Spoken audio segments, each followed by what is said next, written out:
আসসালামু আলাইকুম ওয়া রাহমাতুল্লাহি ওয়া বারাকাতুহু। সকলকে অনেক, অনেক শুভেচ্ছা জানিয়ে শুরু করছি আমি শাহাদাত। আজকে আমরা আলোচনা করব কিটোজেনিক ডায়েটটি সম্পর্কে। তো বর্তমানে যে সময় যেখানে আমাদের নন কমিউনিকেবল ডিজিজ যেগুলো যে ছোঁয়াচে নয় এমন অসুখগুলো সাংঘাতিকভাবে বেড়ে গিয়েছে। টাইপ 2 ডায়াবেটিস, স্থূলতা, হৃদরোগ, কিডনি রোগ, মস্তিষ্কের যে রোগ ডিমেনশিয়া, আলঝাইমার্স, তারপরে ক্যান্সার রোগ, মানসিক রোগ ইত্যাদি সাংঘাতিকভাবে আমাদের চারপাশে বেড়ে গিয়েছে। এবং বিজ্ঞানীরা ধারণা করছেন যে আমাদের খাদ্য অভ্যাস এই ক্ষেত্রে একটা বিশাল ভূমিকা রাখছে। তো সেই প্রেক্ষাপটেই কিটোজেনিক ডায়েট সম্পর্কে শেখা, বোঝা গুরুত্বপূর্ণ। কারণ কিটোজেনিক ডায়েট ব্যবহার করে দেখা গিয়েছে এই পর্যন্ত গবেষণায় যে এই অসুখগুলোর হাত থেকে আমরা অনেকাংশে মুক্তি পেতে পারি। কখনো, কখনো সেরে যায়, কখনো, কখনো অসুখের আম যে উম কত মানে কতটা গুরুতর অবস্থা সেটা কমে আসে। অর্থাৎ অসুখটা ভালো হওয়ার দিকে এগিয়ে আসে।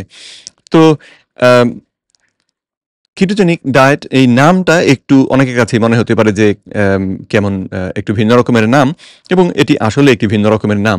কারণ হচ্ছে কিটোজেনিক ডায়েটের নামটি এসেছে কোনো খাদ্য উপর ভিত্তি করে নয়, কোনো ব্যক্তির উপরে ভিত্তি করে নয়। বরং আমাদের দেহে প্রাকৃতিকভাবেই উৎপাদিত হয় একটা পুষ্টিকণা যার নাম হচ্ছে কিটোন, এবং কিটোজেনিক ডায়েটের নামটা এসেছে সেই কিটোনের নাম থেকে। তো কিটোজেনিক ডায়েটের ক্ষেত্রে তাহলে সংজ্ঞা যেটা বলা হয় সেটি হচ্ছে যে খাদ্য অভ্যাস করলে আমাদের দেহে কিটোন উৎপাদন হবে বা কিটোন উৎপাদনের মাত্রা বাড়বে, সেটাকেই আমরা বলছি কিটোজেনিক ডায়েট। তো এই নামের কারণে বা এই সংজ্ঞার কারণে কিটোজেনিক ডায়েটের অনেকগুলো রকম হতে পারে। যেমন কেউ ধরুন শুধু আম মাংস খেয়ে কিটোজেনিক ডায়েট করতে পারেন।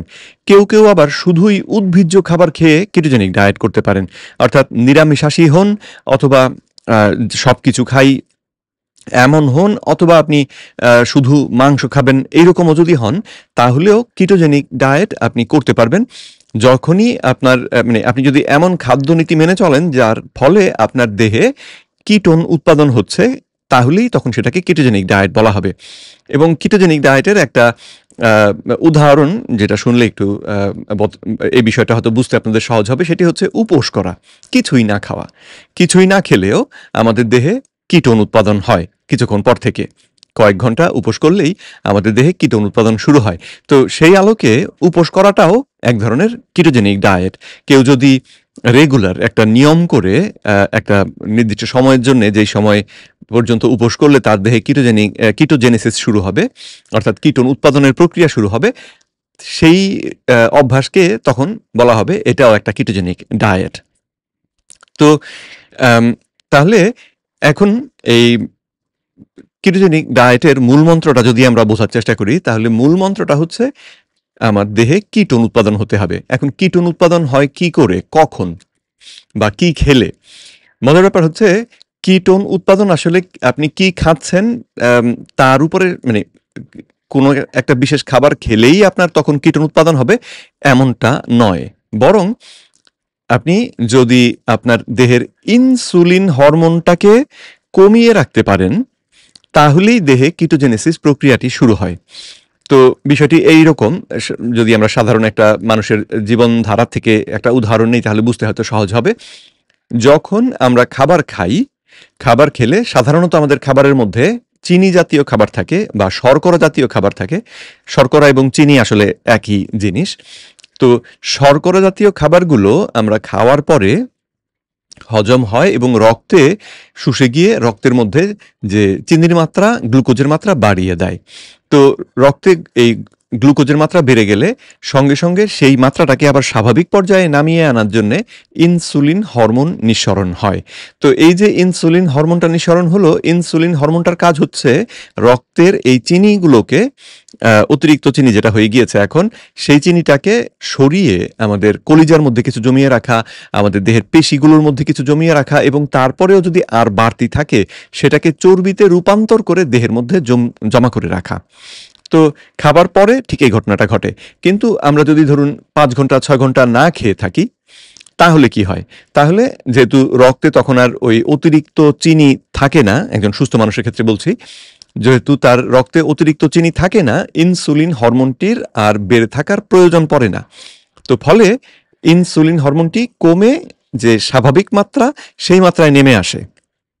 তো এই মাত্রাটাকে চলুন আমরা এখন থেকে শূন্য মাত্রা বলি, যে ইনসুলিন এখানে শূন্য মাত্রায় রয়েছে। যদিও সামান্য ইনসুলিন আসলে সবসময়ই উৎপাদন হয় রক্তে মেশে, কিন্তু আমাদের বোঝার জন্য আমরা শূন্য ধরে নিয়ে হিসেব করলে আমাদের জন্য সুবিধা হবে। তো যখন ইনসুলিন শূন্যে নেমে আসে, তখন হয় কি, আমাদের অন্য আরেকটি হরমোন গ্লুকাগন যার নাম, সেটি বেড়ে যায়। এই হরমোনটির কাজ হচ্ছে দেহের মধ্যে জমে থাকা যে চর্বি, সেগুলোকে ভেঙে দেহটাকে চর্বি দিয়ে পরিচালিত হতে সহায়তা করা। তো গ্লুকাগন বেড়ে গেলে আমাদের দেহের বিভিন্ন জায়গায় যে চর্বি রাখা আছে, সেই চর্বিগুলো ভাঙতে শুরু করে, এবং চর্বি ভাঙার এই প্রক্রিয়াটির একটা বিশাল অংশ সম্পাদিত হয় আমাদের কলিজার মধ্যে দিয়ে।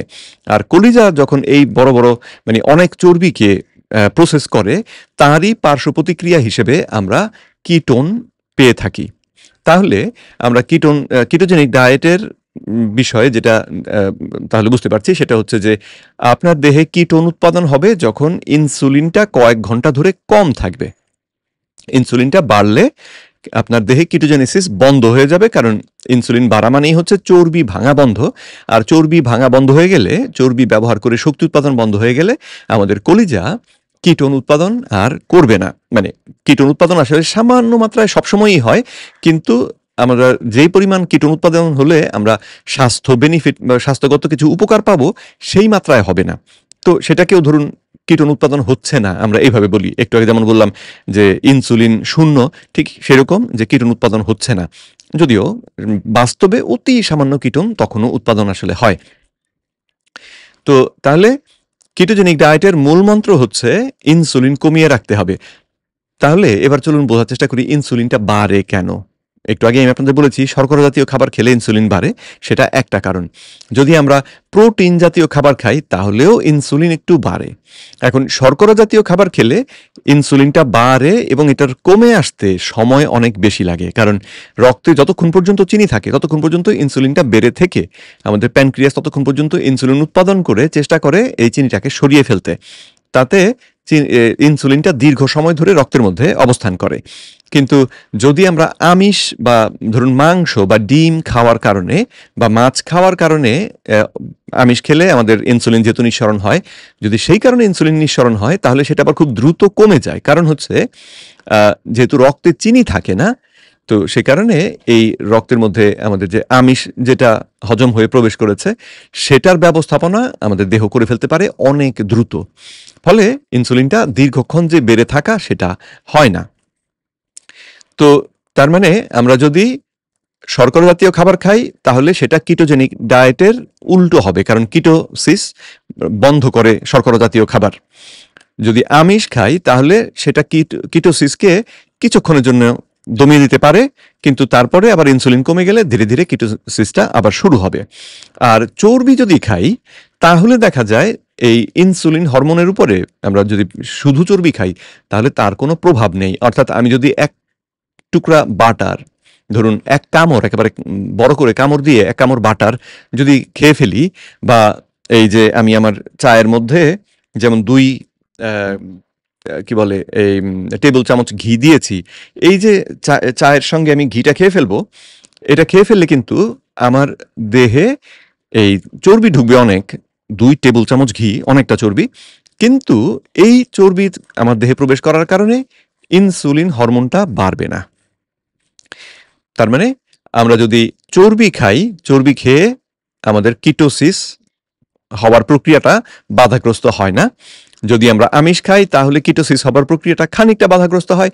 আর যদি শর্করা জাতীয় খাবার খাই, তাহলে কিটোসিসটা বেশ দীর্ঘ সময়ের জন্য বন্ধ থাকে। তো তাহলে যদি আমরা কিটোসিস অর্জন করতে চাই, একেবারে না খেয়ে তো আমরা থাকতে পারবো না চিরদিন, সুতরাং আমাদেরকে খাবার খেতে হবে। তাহলে এই 3 ধরনের খাবারের মধ্যে যে খাবারটা কিটোসিসের পথে সবথেকে বড় অন্তরায়, সেই খাবারটাকে আমরা যদি সরিয়ে দিই, তাহলে আমাদের কিটোসিস অবস্থায় পৌঁছানোটা সহজ হবে। অর্থাৎ শর্করা জাতীয় খাবারগুলোকে খাওয়া বন্ধ করে দিতে হবে। তো শর্করা খাওয়া বন্ধ করে দিলে আমাদের দেহের মধ্যে কিটোসিস শুরু হবে। এখন শর্করা খাওয়া বন্ধ করে দেওয়া কি নিরাপদ কিনা, অনেকের মনেই এই প্রশ্নটি আসবে। শর্করা জাতীয় খাবার খাওয়াটা আমাদের জন্য বাধ্যতামূলক নয়। তো অনেকেই প্রশ্ন করবেন, কিন্তু গ্লুকোজ ছাড়া তো মানুষ বাঁচে না। সে কথা ঠিক যে গ্লুকোজ ছাড়া মানুষ বাঁচে না, এবং আল্লাহ রাব্বুল আলামিন সেজন্যে এই খাবারের উপরে নির্ভর করে যে মানুষ বেঁচে থাকবে এই ব্যাপারটি থেকে মুক্ত করার জন্য মানুষের কলিজার মধ্যে গ্লুকোনিওজেনেসিস নামে একটি প্রক্রিয়ার ব্যবস্থা করে দিয়েছেন। তো সেই প্রক্রিয়া যেটা হয় যে আমরা যে চর্বি খেলাম এবং যে আমিষ খেলাম, আমাদের কলিজা এই চর্বি থেকেই নতুন গ্লুকোজ উৎপাদন করতে পারে।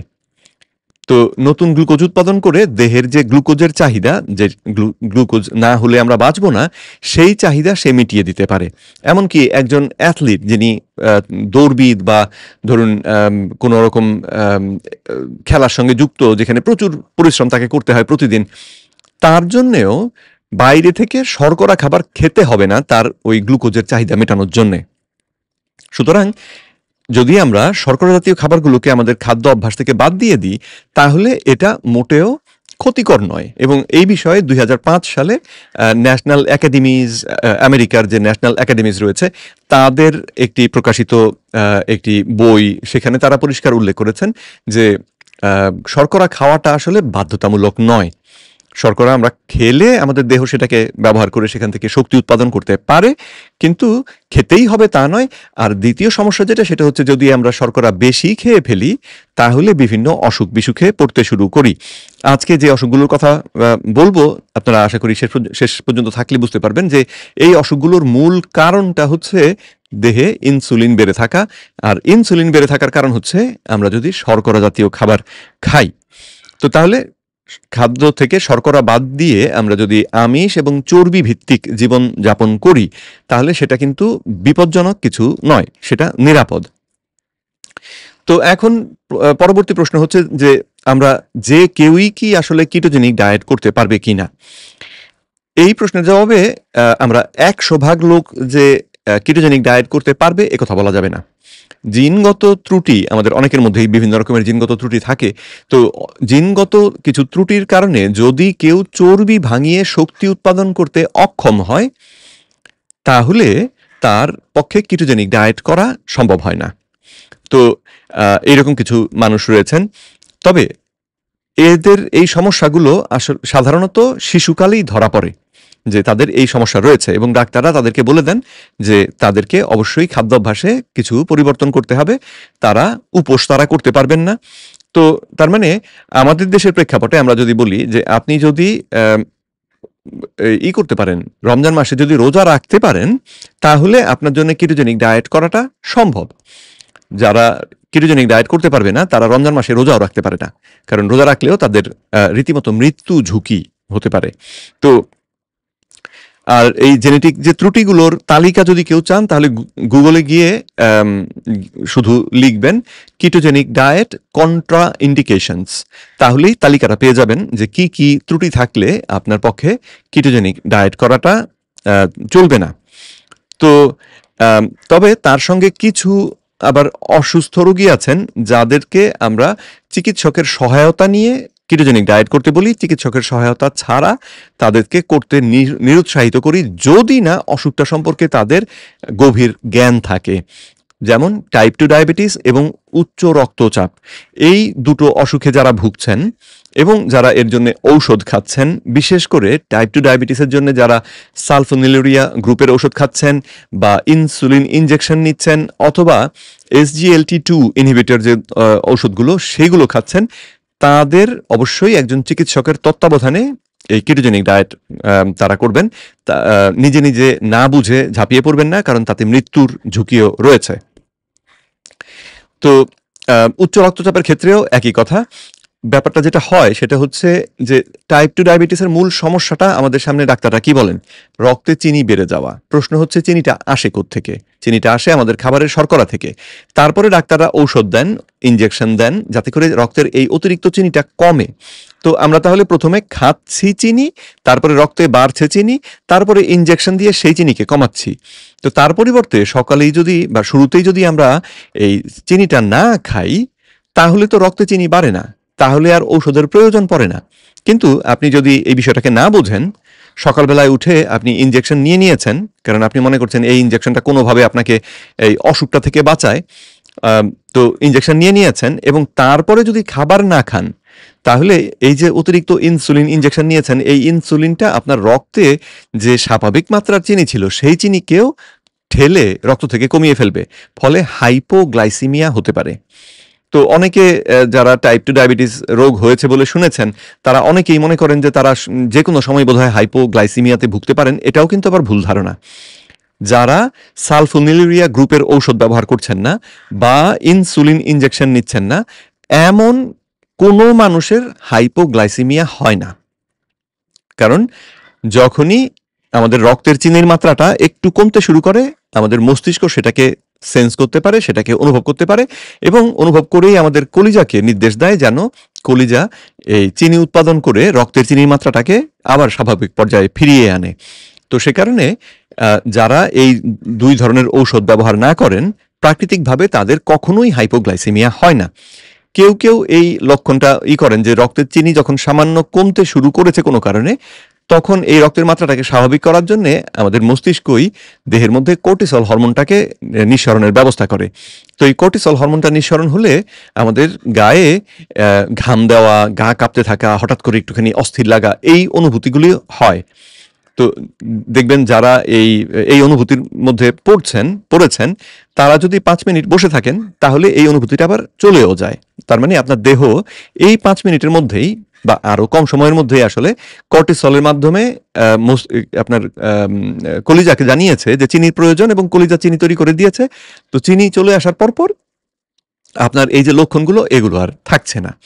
তো আম সুতরাং এই কথাটাও খেয়াল রাখবেন যে ইনসুলিন গ্রহণ না করলে বা সালফোনিলুরিয়া গ্রুপের ঔষধ না খেলে কিন্তু হাইপোগ্লাইসেমিয়া ডায়াবেটিক রোগীদেরও হয় না। সাধারণ মানুষের তো হয়ই না। তো অনেকে এটা ভয় করেন। তো সেই ভয়ের ব্যাপারটা আম আ আপনাদের খানিকটা জানিয়ে রাখলাম। তো চলুন তাহলে এবার কিটোজেনিক ডায়েটের আলোচনাটাতে এবার ফিরে যাই। তো কিটোজেনিক ডায়েট করার পার্শ্ব প্রতিক্রিয়া আছে কিনা? আপনি কিটোজেনিক ডায়েট শুরু করলেন, তাহলে আপনি কিরকম অনুভূতি হতে পারে আপনার? কিটোজেনিক ডায়েট করার সময় অনেকেই কিছু পার্শ্ব প্রতিক্রিয়ার দাবি করেন, কিন্তু সেই দাবিগুলো ১ম সপ্তাহ ২ একের মধ্যেই মিটে যায়। তবে প্রফেসর স্টিফেন ফিনি, যিনি কিটোজেনিক নিউট্রিশন নিয়ে বিস্তর গবেষণা করেছেন, গত ৪০-৫০ বছর ধরে তিনি গবেষণা করছেন এই বিষয়ে। তিনি বলেন যে যখন কেউ নতুন কিটোজেনিক ডায়েট শুরু করে, তাদের অনেকেই ওই লবণ খেলে প্রেশার বেড়ে যাবে সেই ভয়ে লবণ খায় না। চর্বি খেলে আমাদের ওজন বেড়ে যাবে সেই ভয়ে চর্বি খায় না। আর এই দুটো ঘটনাই তাদের দুর্বলতা, মাথা ঘোরানো, ঘাম দেয়া ইত্যাদি, ইত্যাদি যে সমস্যাগুলো অনেকে অনুভব করেন, সেই সমস্যাগুলোর পেছনে কারণ। তার মানে আপনি যদি কিটোজেনিক ডায়েট শুরু করেন, খাবার থেকে শর্করা বাদ দিয়ে দিলেন আজকে থেকে, তাহলে আজকে থেকেই আপনাকে খাবারের মধ্যে লবণ বাড়িয়ে খেতে হবে। আপনি যে পানি খাবেন, সেই পানির মধ্যে সবসময় ধরুন ১ চিমটি লবণ দিয়ে খেতে হবে। কেন? এই ঘটনাটি কেন ঘটে? আমাদের দেহে যারা স্থূল তাদের একটা বিশাল ওজন হচ্ছে দেহের মধ্যে আটকে থাকা পানির ওজন। তো পানি আটকে থাকবে কেন? পানি আটকে থাকে কারণ হচ্ছে যখন রক্তে ইনসুলিন হরমোনটা বেড়ে থাকে, ইনসুলিন হরমোন আমাদের কিডনির মধ্যে বা কিডনির ভেতর দিয়ে সোডিয়াম লবণ বেরিয়ে যাওয়াটাকে বন্ধ করে রাখে, নিষিদ্ধ করে রাখে। তো ফলে দেহের ভিতরে লবণ আটকে যায়। তো লবণ আটকে গেলে আমাদের রক্তের যে লবণের মাত্রা সেটা বেড়ে যায়। তখন আমাদের দেহ বেশি পানি ধরে রাখার চেষ্টা করে, কারণ আপনারা জানেন যে লবণ পানি ধরে রাখে। তো এই অবস্থায় আমাদের দেহে লবণও আটকে যায়, পানিও আটকে যায়। এখন আমাদের দেশের চিকিৎসকরা যে কথাটা বলেন যে টাইপ 2 ডায়াবেটিক রোগীকে বা সাধারণ মানুষকেও বারবার খেতে হবে। দিনে 3 বেলার পরিবর্তে টাইপ 2 ডায়াবেটিক রোগীদেরকে বলেন তারা 7 বেলা খেতে। খাবারের পরিমাণ বেশি হবে না, কম কম করে বারবার খেতে। তো প্রতিবেলার খাবারেই যেহেতু শর্করা থাকে, তাদের ক্ষেত্রে দেখা যায় প্রতিবেলা খাওয়ার পরেই ইনসুলিন হরমোনটা বেড়ে গেল, এবং যেহেতু ইনসুলিন হরমোন একবার বেড়ে গেলে তারপরে কমে আবার শূন্যতে আসতে এটার 4 ঘন্টা 5 ঘন্টা সময় লাগে। আর আমরা দেখা যায় এই 4 ঘন্টার আগেই আবার খেয়ে ফেলি।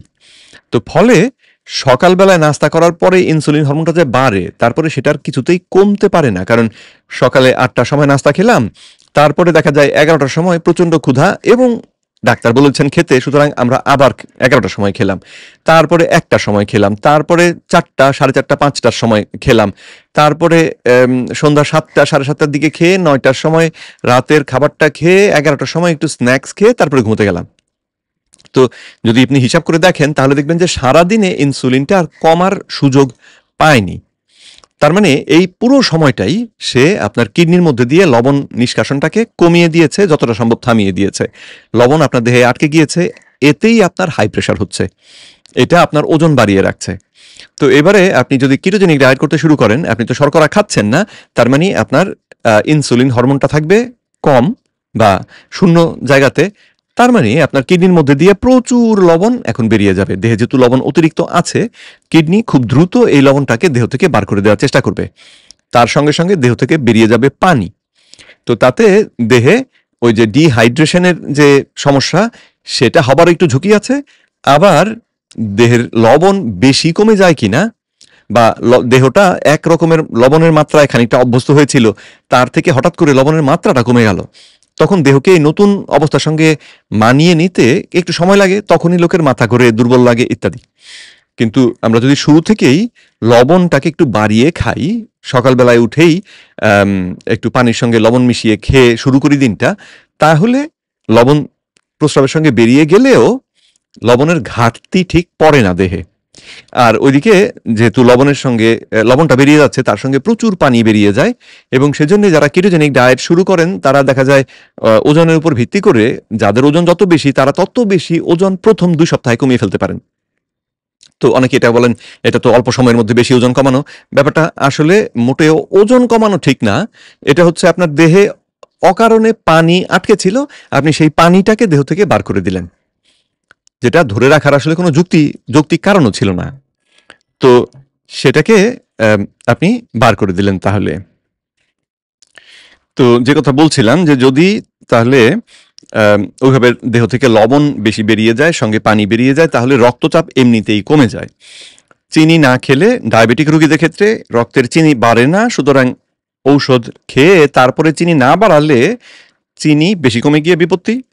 আবার উচ্চ রক্তচাপের রোগী যারা, তাদের ক্ষেত্রে যেহেতু ইনসুলিন হরমোনটা কমে থাকবে, তার মানে কিডনির মধ্যে দিয়ে প্রচুর পানি বেরিয়ে গিয়ে তার প্রেশার এমনিতেই কমে যাবে।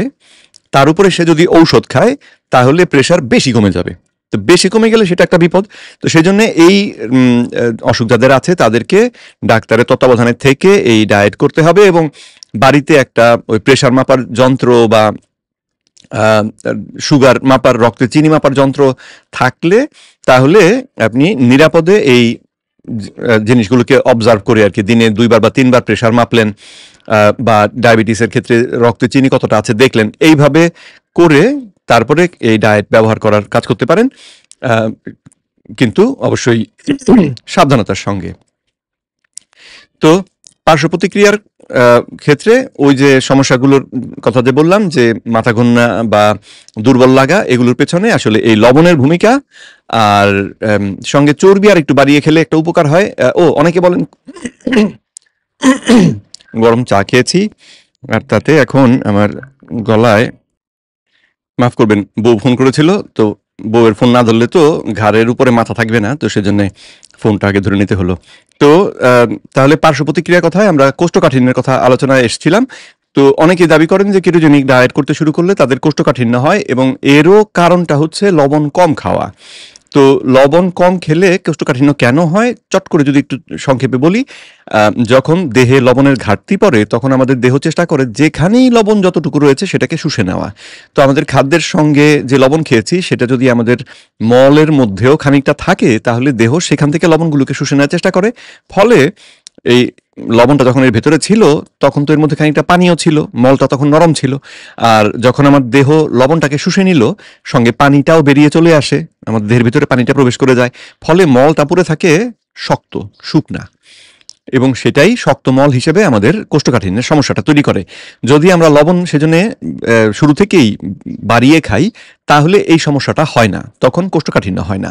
আরেকটি কৌশল কোষ্ঠকাঠিন্য থেকে বাঁচতে, সেটি হচ্ছে যদি কেউ চাহিদার থেকে বেশি চর্বি খায়, অর্থাৎ যতটা চর্বি সে হজম করতে পারে তার থেকে বেশি চর্বি খায়, তাহলে এই যে অতিরিক্ত চর্বি যেটা হজম করতে পারা যাচ্ছে না সেটা মলের মধ্যে থেকে যায়।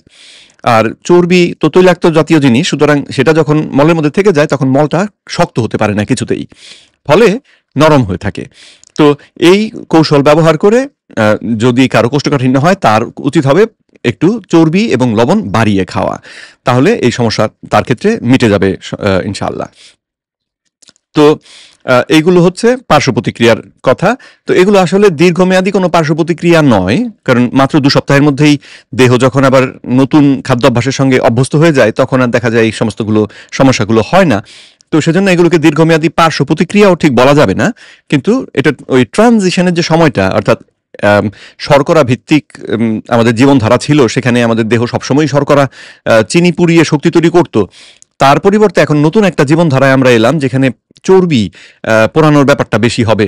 তো এই যে দেহটা চর্বি পোড়ানোর জন্য প্রস্তুত হওয়া পুরোপুরি, এই প্রস্তুত হতে যে সময়টা লাগে এই সময়ের মধ্যেই আমরা এই পার্থক্যগুলো একটু দেখতে পাই। যদি কেউ এই সময়ে ব্যায়াম করার অভ্যাস থাকে তাদের এই সময়টাতে ব্যায়াম কম করে করতে বলা হয়, কারণ তারাও ব্যায়াম করার সময় একটু দুর্বলতা অনুভব করতে পারেন।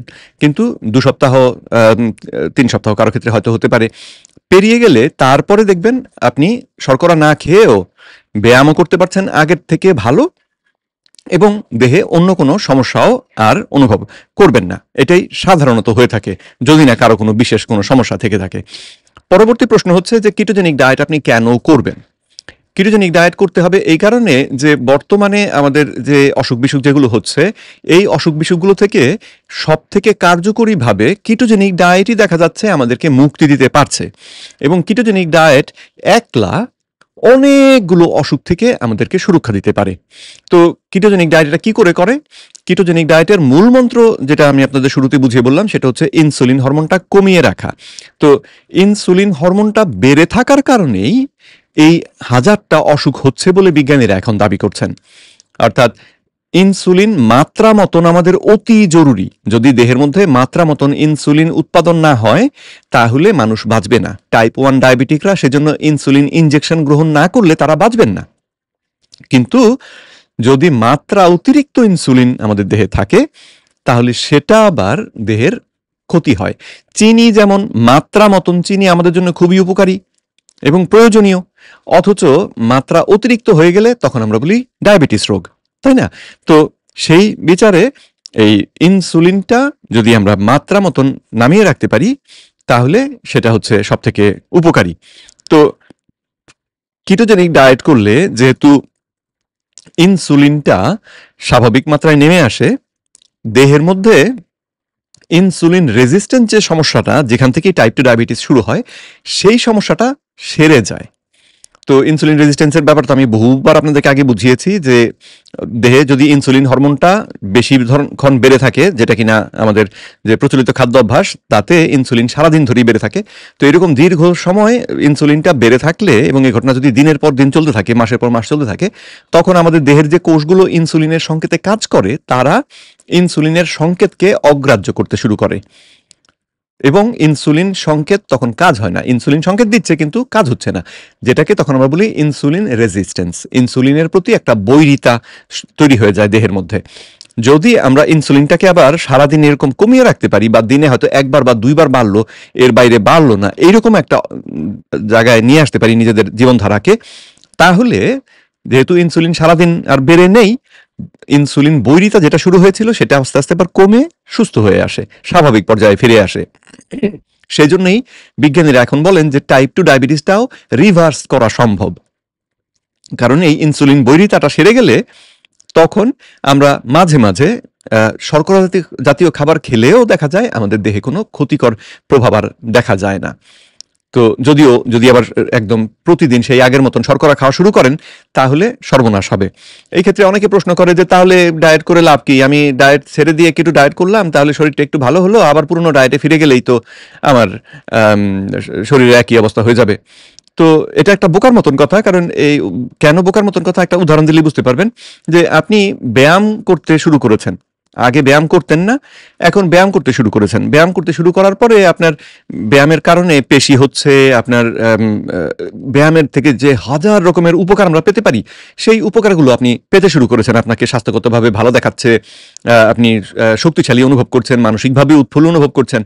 দুদিন পরে ঠিক করলেন না, আমি আর ব্যায়াম করব না। তো ব্যায়াম করবেন না মানে হচ্ছে আপনি আগে যেই জীবনধারায় ছিলেন, ব্যায়াম ছাড়া জীবনধারা, সেই ধারায় ফিরে গেলেন। তো সেই ধারায় ফিরে যাওয়ার পরে আপনার ওজন বেড়ে গেল, আপনার আগের মতন ভালো লাগে না, শক্তি কমে গেল, পেশি কমে যাচ্ছে। তো তাহলে কি আপনি প্রশ্ন করবেন যে তাহলে আর ব্যায়াম করে লাভ কি? যদি ব্যায়াম ছেড়ে দিই সঙ্গে সঙ্গে যদি এই জিনিস আগের সমস্যাগুলো সব ফিরেই আসে, তাহলে ব্যায়াম করে লাভ কি? এটা তো বোকার মতন কথা, তাই না? তো অনেকে অবশ্য এই বোকার মতন প্রশ্নটাও করে থাকেন।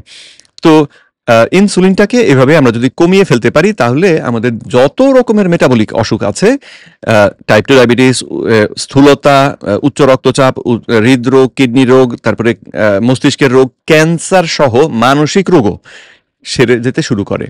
তো এরপরে আমরা তাহলে পরবর্তী প্রশ্ন যেটা দেখব সেটি হচ্ছে কিটো ডায়েট কি সকলকেই করতেই হবে? করতেই হবে তো বলার কোনো উপায় নেই। আমরা প্রত্যেকেই স্বাধীন মানুষ। সুতরাং আমরা কি করব না করব সেটা আমাদের খুশি।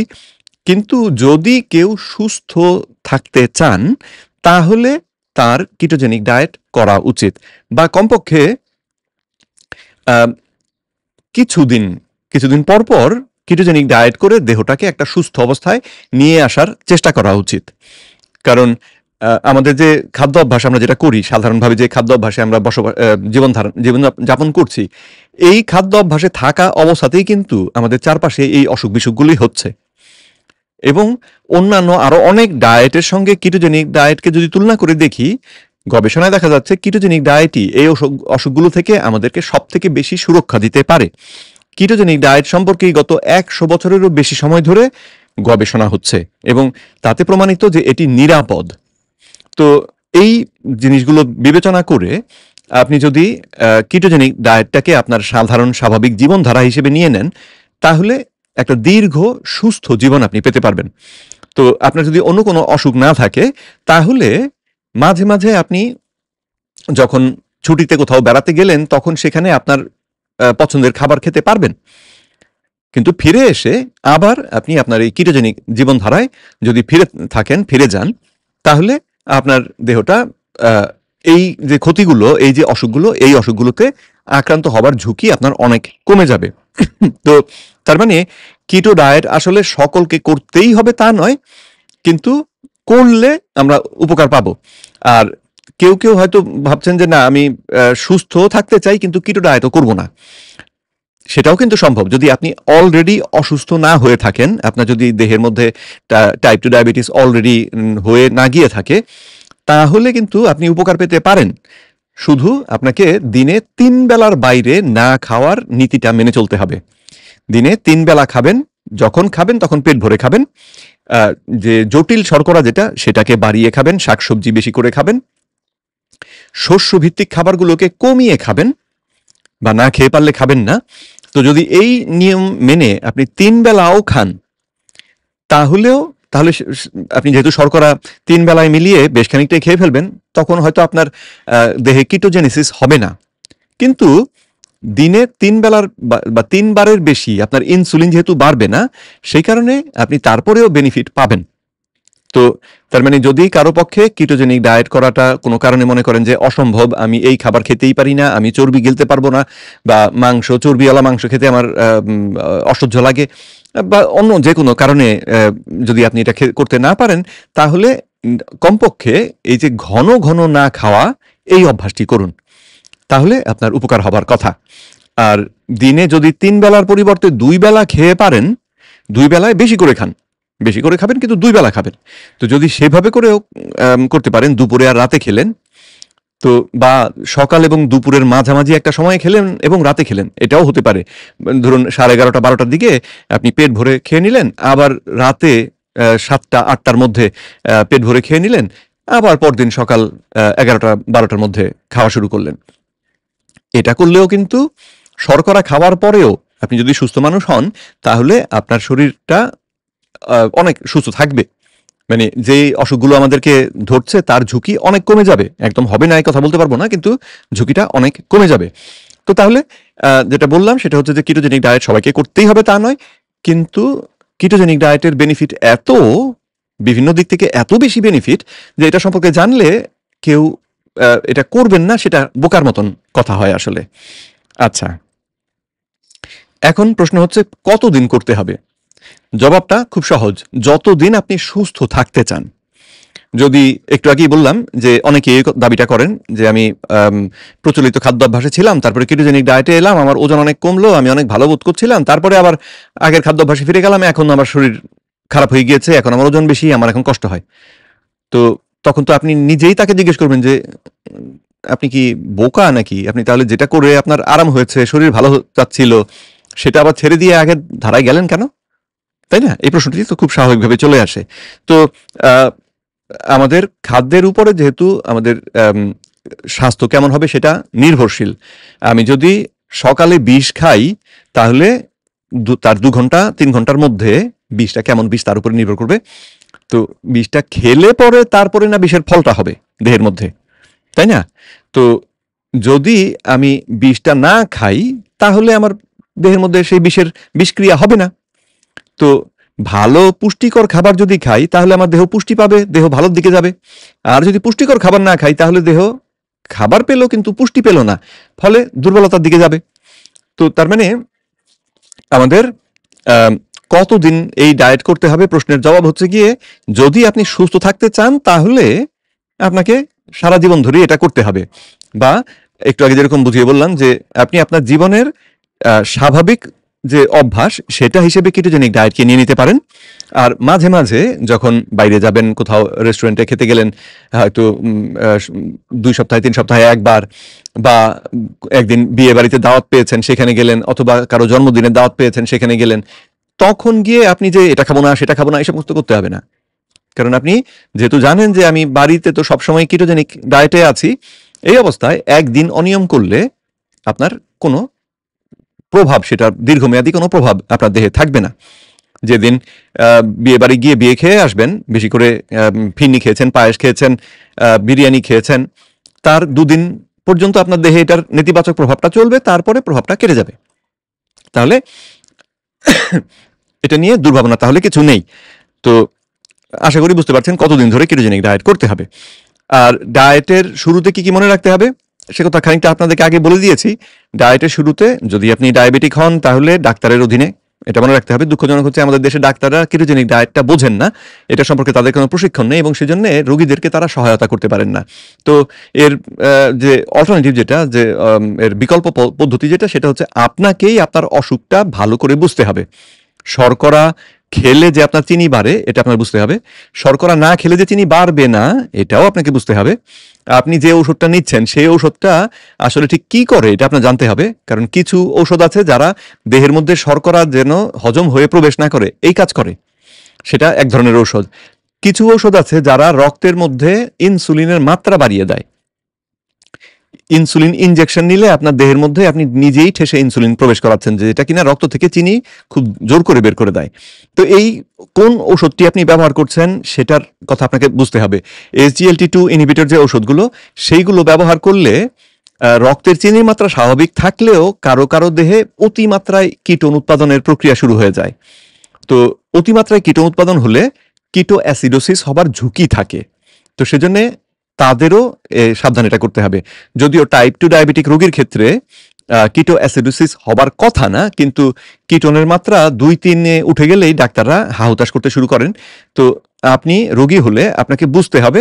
আর আপনি যদি, যেহেতু এই ওষুধটা SGLT2 ইনহিবিটর খেয়ে যেটা করছেন সেটা হচ্ছে আগে চিনি খেয়ে রক্তের চিনি বাড়িয়ে তারপরে ঔষধ খেয়ে সেই চিনিটাকে প্রস্রাবের মাধ্যমে দেহ থেকে বার করে দিচ্ছেন। তো তার পরিবর্তে আপনি যদি চিনিটা না খান তাহলে ঔষধটাও খাওয়ার প্রয়োজন নেই। তো এই বিষয়টা আপনি যদি বোঝেন তাহলে নিজেই এই দায়িত্ব নিয়ে নিজের মতন করে এটা করতে পারবেন। তো পানি বেশি করে খেতে হবে, কারণ ওই যে বললাম যে শুরুতে আমাদের দেহ থেকে প্রচুর পানি বেরিয়ে যায়, সেজন্য পানি যদি যথেষ্ট পরিমাণ আপনি না খান তাহলে বিপত্তি। লবণ বেরিয়ে যায় বেশি, সুতরাং আপনাকে লবণও খেতে হবে। চর্বি খাওয়ার পরিমাণটা যারা অনেকে শুরুতে এই প্রথম যখন ওজন কমানোর চেষ্টা করছেন, যদি আপনি মোটাও হন তারপরেও প্রথম সপ্তাহ 2 সপ্তাহ আপনার চর্বি বাড়িয়ে খাওয়াটা ভালো হবে। 2 সপ্তাহে আপনার ওজন তাতে আরো হয়তো 100-200 গ্রাম বাড়তে পারে, কিন্তু সুবিধে যেটা হয় সেটা হচ্ছে চর্বি খেলে আমাদের ক্ষুধা থাকে না, ক্ষুধা মরে যায়।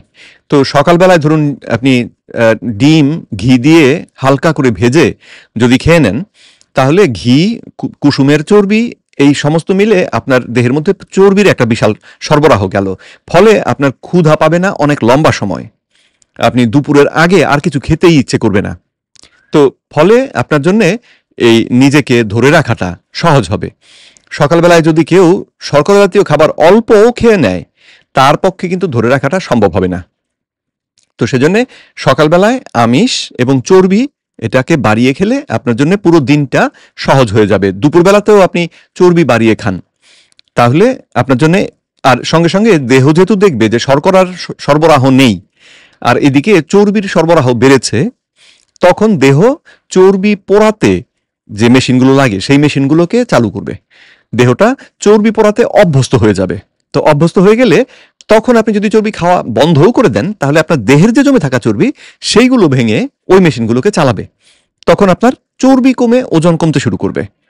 তো এই দিক থেকে আমরা এই সুবিধাটা পাবো। সুতরাং যারা নতুন শুরু করছেন তারা চর্বি ছাড়া চেষ্টা করে দেখতে পারেন। যদি দেখেন যে না ক্ষুধায় কষ্ট পাচ্ছেন তাহলে সকালবেলায় বা যখনই ক্ষুধা পায় তখন আপনি খাবেন প্রোটিন এবং ফ্যাটটাকে বাড়িয়ে খাবেন। তো স্যাচুরেটেড ফ্যাট যেটা মাংসের সঙ্গে যে চর্বি আসে সেটা কিন্তু আমাদের জন্য খুবই ভালো, সেটা বিশেষ করে খাবেন। ঘি খাবেন, মাখন খাবেন। যদি এগুলো ব্যবস্থা করতে না পারেন তাহলে নারকেল তেল খাবেন। নারকেল তেল এগুলোর মতন ভালো নয় কিন্তু চলতে পারে।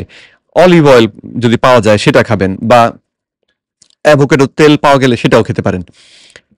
এর বাইরে যে তেলগুলো রয়েছে সেগুলো অবশ্য খুব স্বাস্থ্যকর নয়, সুতরাং সেগুলো থেকে দূরে থাকাই ভালো। কিন্তু কারো যদি উপায় না থাকে তাহলে সেগুলো দিয়েও কাজ চলে যাবে, যদিও অন্য তেলগুলো তুলনামূলকভাবে ভালো। তো অভ্যস্ত হতে কতদিন লাগে এই অভ্যাসে? কিটোজেনিক ডায়েটে অভ্যস্ত হতে সাধারণত 2 সপ্তাহের মধ্যেই দেহ অভ্যস্ত হয়ে যায়।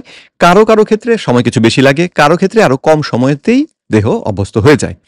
তো মোটামুটি 2 সপ্তাহের জন্য পরিকল্পনা নিয়ে, প্রস্তুতি নিয়ে আপনাকে শুরু করতে হবে। এবং এই 2 সপ্তাহ একটু দুর্বল লাগা, তারপরে একটু মাথা ঘোরানোর সম্ভাবনা, যদি লবণ ঠিক মতো না খান, এগুলো কিন্তু হবে, এটা মনে রাখতে হবে। আপনি যদি কোথাও এই সময়ে রোদের মধ্যে যে ঘুরে বেড়ানো বা পরিশ্রমের কাজ করা, এইগুলো যদি একটু কমিয়ে করতে পারেন তাহলে আপনার জন্য সহজ হবে বিষয়টা। ঠিক আছে, আপনার জন্য এই বিষয়টা তখন সহজ হবে। আর যদি করার প্রয়োজন পড়ে, ধরুন আমি পরিশ্রমের কাজ আমাকে করতেই হবে, তাহলে সঙ্গে লবণ পানি রাখা, যাতে করে একটু পরপর আপনি যদি 1 ঢোক 2 ঢোক করে লবণ পানি খেতে থাকেন তাহলে দেহের মধ্যে পানি এবং লবণের ঘাটতি না পড়লে আপনি দুর্বলতা অনুভব করবেন না। আর কিটোজেনিক ডায়েটের মূলনীতিটা জানেন, বা বলিনি এই কথাটা আগে, সেটি হচ্ছে যে কতটুকু খাবেন এটা আপনার ক্ষুধার উপর নির্ভর করবে। এটা ওই কোনো ক্যালোরি মেপে খাবেন না। কিটোজেনিক ডায়েট যারা করেন তারা ক্যালোরি মেপে খান না, তারা খেতে শুরু করেন যখন অনুভব করেন যে আমার পেট ভরে গিয়েছে তখন তারা খাওয়া বন্ধ করে দেন। আর খাবারের মধ্যে চর্বি থাকে তুলনামূলকভাবে বেশি। আপনার শর্করাটা বাদ দিয়ে সেই পুরো শর্করার যত ক্যালোরি আপনি হিসেব করতেন সেই হিসেবটা এখন আসবে চর্বি থেকে। প্রোটিন মোটামুটি একই রকম থাকে। তো তাহলে অভ্যস্ত হতে এরকম 2 সপ্তাহ, কারো ক্ষেত্রে আরো একটু বেশি সময় লাগতে পারে। তো আপনি বুঝবেন কি করে যে আপনার কিটোজেনিক ডায়েটে আপনি অভ্যস্ত হয়ে গিয়েছেন?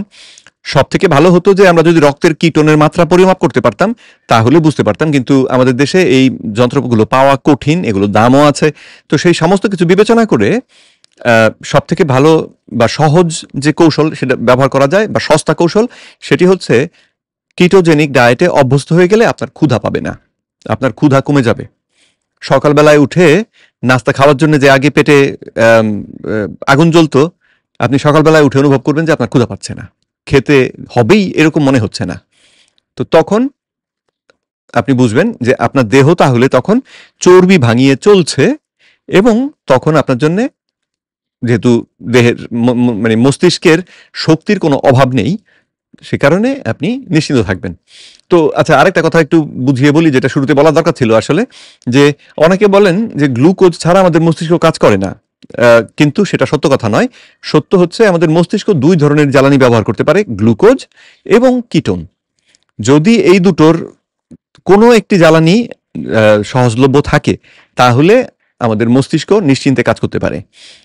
এটা একটা গবেষণায় দেখা গিয়েছিল, সেটা 1970-এর দশকে করা গবেষণা, যেখানে মেডিকেল স্টুডেন্টদেরকে তাদের দীর্ঘদিন মানে 21 দিন না খাইয়ে রেখে 21 দিন উপোস করানোর পরে তাদের রক্তে কিটোনের মাত্রা প্রায় 7 মিলিমোল পর্যন্ত বেড়ে গিয়েছিল। এই অবস্থায় তাদেরকে ইনসুলিন ইনজেকশন দিয়ে রক্তের চিনি কমিয়ে 0.5 মিলিমোলে নামিয়ে নেওয়া হয়েছিল। তো যেখানে 3.9-এর নিচের চিনি নামলেই বলা হয় হাইপোগ্লাইসিমিয়া, সেইখানে 0.5 মিলিমোলে নেমে গিয়েছিল চিনির মাত্রা, অথচ এই মানুষগুলোর কোনো অসুবিধা হয়নি। তো সেখান থেকে বিজ্ঞানীরা সিদ্ধান্ত নিয়েছেন যে মস্তিষ্কের জন্য আমরা বলি চিনি প্রয়োজনীয়, কিন্তু যদি কিটোন যথেষ্ট থাকে তাহলে ওই যে 0.5 মিলিমোল চিনি থাকলেও কোনো অসুবিধা হয় না। তো আবার আরেকটা জিনিস দেখা গিয়েছিল যে রক্তের মধ্যে যতটা চিনি থাকে সাধারণভাবে, ধরুন 5 মিলিমোল, তার অর্ধেক পরিমাণ কিটোনও যদি তৈরি হয় 2.5 মিলিমোল, তাহলে আমাদের মস্তিষ্ক তার কাজের প্রায় 70% করে কিটোন দিয়ে। অর্থাৎ কিটোনটা মস্তিষ্কের প্রিয় জ্বালানি। তো কিটোন সম্পর্কে আমাদেরকে যে ভয় ভীতি দেখানো হয়, সেগুলো আসলে অজ্ঞতার কারণে, এবং এই অনেক ডাক্তারও এই কাজ করেন, বড় বড় প্রফেসর ডাক্তাররা এই কাজ করেন। তো দুর্ভাগ্যজনকভাবে এটা আসলে ওনারা যে বোঝেন সে কথা আমি বলতে পারবো না। বৈজ্ঞানিক গবেষণা যেটা বলছে সেটা হচ্ছে যে 100 বছরেরও বেশি সময় ধরে করা অনেকগুলো গবেষণা থেকে দেখা গিয়েছে কিটোজেনিক ডায়েট আসলে নিরাপদ, বিভিন্ন অসুখের রোগীদের ক্ষেত্রে নিরাপদ। ক্যান্সার রোগীরা কিটোজেনিক ডায়েট করে অনেক উপকার পাচ্ছেন। মানসিক রোগীদেরকে এখন কিটোজেনিক ডায়েট করতে বলা হচ্ছে। প্রফেসর ক্রিস পালমার, হার্ভার্ড ইউনিভার্সিটির সাইকিয়াট্রিস্ট, তিনি কিটোজেনিক ডায়েট ব্যবহার করে ক্লিনিক করছেন। ডক্টর এরিক ওয়েস্টম্যান ওজন কমানোর জন্য, টাইপ 2 ডায়াবেটিস সারানোর জন্য কিটোজেনিক ডায়েট ব্যবহার করছেন। এবং সাধারণ মানুষ এখন লক্ষ লক্ষ মানুষ আসলে কিটোজেনিক ডায়েট ব্যবহার করে তাদের ডায়াবেটিসের হাত থেকে মুক্তি পেয়েছেন। তো কিটোজেনিক ডায়েট করলে দৈহিক কোনো পরিবর্তন আপনি লক্ষ্য করবেন কিনা? জি, করবেন। সাধারণত যাদের ওজন বেশি তারা খুব সহজে এটা করবেন। ওজন বেশি মানে আপনি মোটা মানুষ। কিটোজেনিক ডায়েট করলে দেখবেন আপনার দেহ চাপতে শুরু করেছে, এবং প্রথম 2 সপ্তাহে অতি দ্রুত চাপে, কারণ দেহের অতিরিক্ত পানি চলে গেলে দেহটা খানিকটা চেপে আসে। এবং এরপরে আপনি যদি কিটোজেনিক ডায়েটের এই ধারায় থাকেন, তাহলে ধীরে ধীরে চর্বি ধীরে ধীরে কমে এবং আপনার ওজনও ধীরে ধীরে কমবে। পরবর্তী 6 মাস, 9 মাস, 1 বছর, কারো ক্ষেত্রে 2 বছরে আপনার ওজন কমে দেহটা আপনার যে আদর্শ ওজন যেখানে থাকা উচিত সেই জায়গায় চলে আসবে, এবং আপনি প্রতিটা ধাপে ধাপে অনুভব করবেন যে আপনার মস্তিষ্কের কার্যক্ষমতা বেড়েছে, আপনার গায়ে শক্তি বেড়েছে, ব্যথা বেদনা কম হচ্ছে, ঠান্ডা সর্দি এই সমস্ত লাগে কম, ভাইরাস ব্যাকটেরিয়ায় আপনাকে জর্জরিত করে ফেলতে সক্ষম হয় না, ইত্যাদি ইত্যাদি অনেকগুলো বেনিফিট পাবেন। তো আশা করি এই আলোচনা থেকে মোটামুটি তাহলে কিটোজেনিক ডায়েটটা কি, এটাকে কিভাবে করতে হয়, এটার কি কি জিনিস আমাদের মাথায় রাখতে হয়, সেটা মোটামুটি আপনাদের ধারণায় আশা করি আপনারা বুঝতে পেরে থাকবেন। যারা গর্ভধারণ করেছেন, গর্ভবতী মা যারা, তাদেরকে ডাক্তাররা কিটোজেনিক ডায়েট করতে নিষেধ করেন, কিন্তু যারা ওই শুরুর দিকে মা হচ্ছেন এবং শুরুর দিকে, তাদের ক্ষেত্রে দেখা যায় সম্প্রতি ডাক্তার গ্যারি ফেটকি এই আচরণটা এই দাবিটা করেছেন যে সেই সময় দেখা যায় মায়েরা কিছু খেতে পারেন না, বমি হয়। তো যে কোনো খাবার খেলেই তাদের বমি হয়ে দেহ থেকে সেটা বেরিয়ে আসার চেষ্টা করে। তো না খেয়ে থাকার কারণে উপোস, অটোমেটিক উপোস তারা করেন, মানে খেতে যেহেতু পারছেন না, পেটের মধ্যে খাবার থাকছে না, সেই কারণে উপোস হয়ে যাচ্ছে।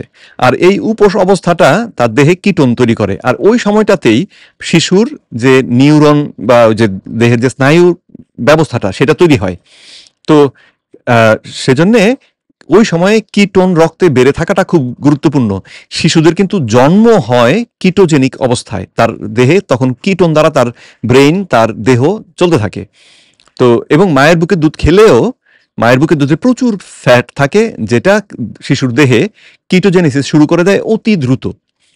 তো শিশুরা কিটোনকে ব্যবহার করে প্রধানত বড় হয় এবং সুস্থ থাকে।